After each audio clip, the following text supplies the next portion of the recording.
नमस्कार, मी doctor Pratibha Pawal Awate, Spandan super speciality clinic, Chhatrapati Sambhajinagar, Aurangabad येथे हॉर्मोन तज्ञ म्हणून कार्यरत आहे। हॉर्मोन तज्ञ म्हणून काम करत असताना मधुमेही व्यक्तींबरोबर संपर्क येतो आणि या मधुमेही व्यक्तींमध्ये मानदुखीचा त्रास असल्यामुळे बऱ्याचशा वेळी हे व्यक्ती पेन किलरच्या गोळ्या घेतात, ज्यामुळे किडनीवर परिणाम होतो। पण मानदुखीसाठी सगळ्यात महत्त्वाचा उपाय म्हणजे मानेची फिजिओथेरपीचे व्यायाम, ज्याचा काहीही साईड इफेक्ट नाहीत आणि आपल्याला त्याचा फरक देखील जास्त जाणवतो। त्यासाठीच आज आपल्या सोबत आहेत डॉक्टर श्रुती व्यवहारे। नमस्कार मॅम।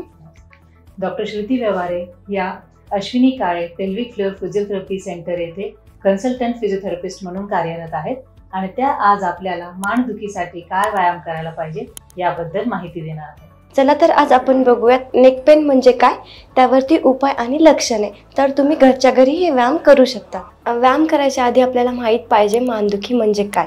मानदुखी म्हणजे आपला मानेचा भाग जो असतो तो 7 मणक्यांनी बनलेला असतो, त्याला सपोर्ट देण्यासाठी एक स्नायूंची गरज असते। चला तर मग आपण बघूया एक्सरसाइज कुठल्या आहेत। पहिला व्यायाम जो राहील तर चिन टक्स। यामध्ये एक बोट आपलं हनवटीवरती राहील, मान स्ट्रेट राहील, मागे प्रेस करून ठेवायचं आहे। 1 2 3 4 5 5 सेकंद होल्ड करून आपण असे 5 टाइम्स करू शकतो। सेकंड व्यायाम जो आहे तो आहे साइड स्ट्रेच। साइड स्ट्रेच मध्ये एक उजवा हात आपण कानाच्या वरती ठेवणार आहोत, डावा हात आपण खुर्चीच्या खाली ठेवणार आहोत। छातीकडे बघून, काखीकडे बघून विरुद्ध दिशेने स्ट्रेच द्यायचा। 1 2 3 4 5 5 सेकंद होल्ड करून हे आपण 3 वेळा करायचं आहे। तिसरा व्यायाम जो आहे तो साइड बेंड। साइड बेंड मध्ये पोस्चर स्ट्रेट राहिलं पाहिजे। त्यानंतर 1 2 3 4 5 5 सेकंद होल्ड करून हे 3 टाइम्स करायचं। Same side 1 2 3 4 5। चौथा व्यायाम जो आहे तो आपण करणार आहोत स्ट्रेंथनिंग साठी। पहिले एक हात समोर ठेवायचा आहे, समोर ठेवून मागे प्रेस करून होल्ड करायचं आहे। 1 2 3 4।